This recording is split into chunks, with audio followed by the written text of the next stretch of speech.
നമ്മളോടൊപ്പം ഇപ്പോൾ ഒരു അതിഥിയുണ്ട്. ഡോക്ടർ പി വിജയകുമാറാണ് കാലാവസ്ഥാ ശാസ്ത്രജ്ഞൻ.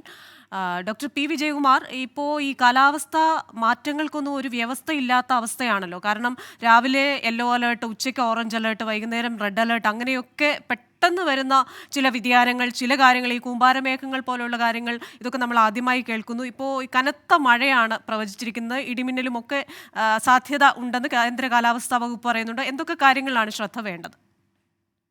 അതായത് നമ്മുടെ കാലാവസ്ഥയിലെ കാലങ്ങളായിട്ട് മാറ്റങ്ങൾ വരുന്നുണ്ട്. നമ്മുടെ കേരളത്തിൽ അത് പ്രകടമായിട്ട് നമുക്ക് ദൃശ്യമായി തുടങ്ങിയത് കഴിഞ്ഞ ഒരു 10-12 വർഷങ്ങളായിട്ടാണ്. പക്ഷേ ഇത് ഇങ്ങനെ ഒരു സംഭവം പുതുമയുള്ളതല്ല. 2018 നമുക്ക് കിട്ടിയിട്ടുണ്ട് തീവ്രമഴ, 19 നമുക്ക് തീവ്രമായിട്ട് മഴ കിട്ടിയിട്ടുണ്ട്, 20, 21 ഒക്കെ ഉണ്ടായിട്ടുണ്ട്. അപ്പൊ ഈ വർഷവും നമുക്ക് ഇനി മഴക്കാലത്ത് ഇതുപോലെ കൂമ്പാരമേഘങ്ങളും ചെറു മേഘവിസ്ഫോടനം പോലത്തെ മഴ പെട്ടെന്നുണ്ടാവുന്ന മഴയൊക്കെ പ്രതീക്ഷിക്കാവുന്നതാണ്. ഇനി അത് നമ്മുടെ ഇനിയുള്ള വർഷങ്ങളിലും തുടരാനുള്ള സാധ്യതയാണ് നമുക്കുള്ളത്.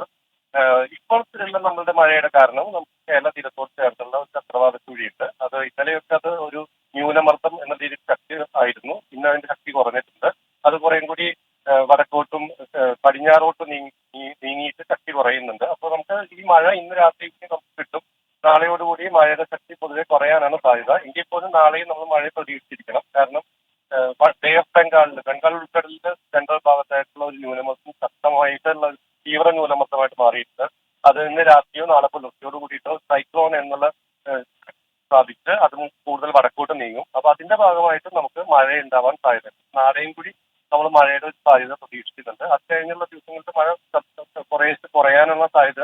അത് കഴിഞ്ഞ് പിന്നെ മൺസൂൺ ഓൺസെറ്റ് ഏകദേശം ജൂൺ 1 മുമ്പായിട്ട് മെയ് 30 IMD പ്രഡിക്ട് ചെയ്ത പോലെ തന്നെ വരാനാണ് സാധ്യത. അപ്പൊ നമുക്ക് ഇനിയുള്ള കുറച്ച് ദിവസം ഇന്ന് രാത്രിയും നാളെയും കൂടി കഴിഞ്ഞാൽ പിന്നെ മഴ ചെറുതായിട്ട് കുറയുമായിരിക്കും. അതിനുശേഷം ജൂൺ 1 വീണ്ടും മഴ ശക്തമായിട്ട് നമുക്ക് കിട്ടാനുള്ള സാധ്യതയാണ്.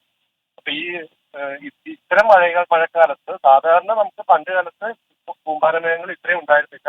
റീസെന്റ് ആയിട്ടുള്ള ഒരു 20 വർഷത്തെ കണക്ക് അതിന് മുമ്പുള്ള 20 വർഷത്തെ അപേക്ഷിച്ച് കൺവെക്റ്റീവ് ക്ലൗഡ്സ് അല്ലെങ്കിൽ കൂമ്പാരമേഘ രൂപീകരണം പശ്ചിമ കൂടി വരുന്നതായിട്ട് നമുക്ക് പഠനങ്ങളിൽ കാണുന്നുണ്ട്. അതുകൊണ്ട് തന്നെ അത്തരം പെട്ടെന്നുള്ള മഴ പ്രതീക്ഷിക്കണം.